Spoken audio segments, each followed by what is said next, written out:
मेरी तरफ से माता रानी के प्यारे भक्तों को जय अम्बे माँ, जय शारदा भवानी। भक्तों, आज हम अपने इस वीडियो में मैहर वाली माँ शारदा का गुणगान करेंगे। ओम शारदाम शारदाम भोज वदनाम वदनाम भुजे सर्वदा सर्वदा अस्माकं सन्निधिम सन्निधिम क्रियात्। भक्तों, माँ शारदा आज की नहीं बल्कि जब से सृष्टि की रचना हुई है तब से हैं। माँ शारदा धाम मैहर के विषय में एक पौराणिक कथा आती है। इस कथा के अनुसार दक्ष ने एक विराट यज्ञ का आयोजन किया, लेकिन उन्होंने अपने दामाद और पुत्री को यज्ञ में निमंत्रित नहीं किया। फिर भी सती अपने पिता के यज्ञ में पहुंच गईं, लेकिन दक्ष ने पुत्री के आने पर उपेक्षा का भाव प्रकट किया और शिव के विषय में सती के सामने ही अपमानजनक बातें कही। सती के लिए अपने पति के विषय में अपमानजनक बातें सुनना हृदय विदारक और घोर अपमानजनक था। यह सब वह बर्दाश्त नहीं कर पाई और इस अपमान की कुंठावश उन्होंने वहीं यज्ञ कुंड में कूदकर अपने प्राण त्याग दिए। जब इस अप्रिय घटना का पता भगवान भोलेनाथ को चला तो वे सती के शरीर को अपने कंधे पर धारण कर तांडव नृत्य करने लगे। पृथ्वी समेत तीनों लोकों को व्याकुल देखकर भगवान विष्णु ने अपने सुदर्शन चक्र द्वारा सती के शरीर के टुकड़े टुकड़े कर दिए। इस तरह सती के शरीर का जो हिस्सा और धारण किया हुआ आभूषण जहाँ जहाँ गिरे वहाँ वहाँ शक्तिपीठ का निर्माण हो गया। कहा जाता है कि मैहर की इसी पहाड़ी पर माता सती का हार गिरा था, तभी तो माई के हार से मैहर नाम पड़ गया, जहाँ पर आज साक्षात माँ शारदा विराजमान है। भक्तों, माँ शारदा के इस धाम के विषय में दूसरी एक रोचक दंत कथा भी प्रचलित है। बताते हैं कि आज से 200 साल पहले मैहर में महाराज दुर्जन सिंह जूदेव नाम के राजा शासन करते थे। उन्हीं के राज्य का एक चरवाहा गाय चराने के लिए जंगल में आया करता था। इस भयावह जंगल में दिन में भी रात जैसा अंधेरा रहता था। कई तरह की डरावनी आवाजें आया करती थीं। एक दिन उसने देखा कि उन्हीं गायों के साथ एक सुनहरी गाय कहीं से आ गई और शाम होते ही वह गाय अचानक कहीं चली गई।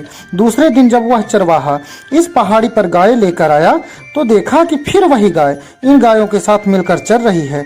तब उसने निश्चय किया कि शाम को जब यह गाय वापस जाएगी तब इसके पीछे पीछे वह भी जाएगा। गाय को पीछा करते हुए उसने देखा कि वह पहाड़ी की चोटी पर स्थित गुफा में चली गई और उसके अंदर जाते ही गुफा का द्वार बंद हो गया। वह वहीं द्वार पर बैठ गया। उसे पता नहीं कि कितनी देर बाद द्वार खुला, लेकिन उसे वहां एक बूढ़ी माँ के दर्शन हुए।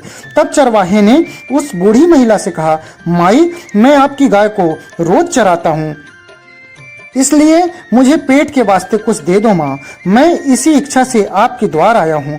बूढ़ी माता अंदर गईं और लकड़ी के सूप में जौ के दाने उस चरवाहे को दे दिए और कहा, अब तू इस जंगल में अकेले ना आना। वह बोला, माता, मेरा तो काम ही है जंगल में गाय चराना, लेकिन आप इस जंगल में अकेली रहती हो, आपको डर नहीं लगता? तो बूढ़ी माँ ने उस चरवाहे से हंसकर कहा, बेटा, यह जंगल, ऊंचे पर्वत, पहाड़ ही मेरा घर है, मैं यही निवास करती हूँ। इतना कहकर वह गायब हो गई। चरवाहे ने घर आकर जौ के दाने वाली गठरी खोली तो हैरान हो गया। उसमें जौ की जगह हीरे मोती चमक रहे थे। उसने सोचा, मैं इसका क्या करूँगा? सुबह होते ही राजा के दरबार में हाजिर होऊंगा और इन्हें आप बीती सुनाऊंगा। दूसरे दिन दरबार में वह चरवाहा अपनी फरियाद लेकर पहुंचा और राजा के सामने पूरी आप बीती सुनाई। उस चरवाहे की कहानी सुनकर राजा ने दूसरे दिन वहां जाने का कहकर अपने महल में सोने चले गए। रात में राजा को ख्वाब आया। चरवाहे द्वारा बताई गई बूढ़ी माँ के दर्शन हुए और आभास हुआ कि यह आदि शक्ति माँ शारदा हैं। स्वप्न में माता ने महाराज को वहां मूर्ति स्थापित करने का आदेश दिया और कहा कि मेरे दर्शन मात्र से सभी लोगों की मनोकामनाएं पूर्ण होंगी। सुबह होते ही राजा ने माता के आदेश अनुसार सारे कार्य करवा दिए। शीघ्र ही इस स्थान की महिमा चारों ओर फैलने लगी।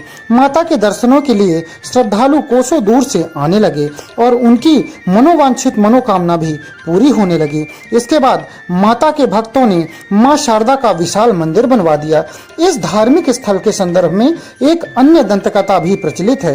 परंपरा के मुताबिक दो वीर भाई आल्हा और उदल, जिन्होंने पृथ्वीराज चौहान के साथ युद्ध लड़ा था, वो भी शारदा माता के भक्त हुआ करते थे।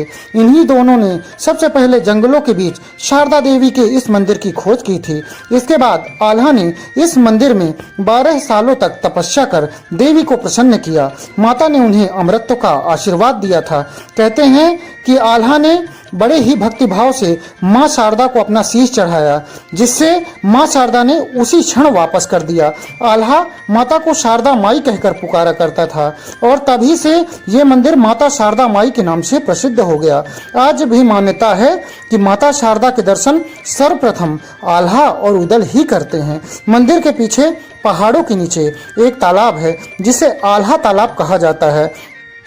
तालाब से 2 किलोमीटर और आगे जाने पर एक अखाड़ा है, जिसके बारे में कहा जाता है कि यहाँ आल्हा उदल कुश्ती लड़ा करते थे।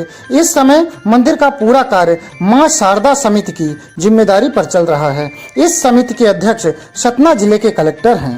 भक्तों, देश का दिल कहलाने वाले मध्य प्रदेश में सतना जिले की मैहर शहर में 600 फुट की ऊंचाई पर त्रिकुटा पहाड़ी पर मां शारदा विराजमान हैं, जो मैहर देवी के नाम से प्रसिद्ध हैं।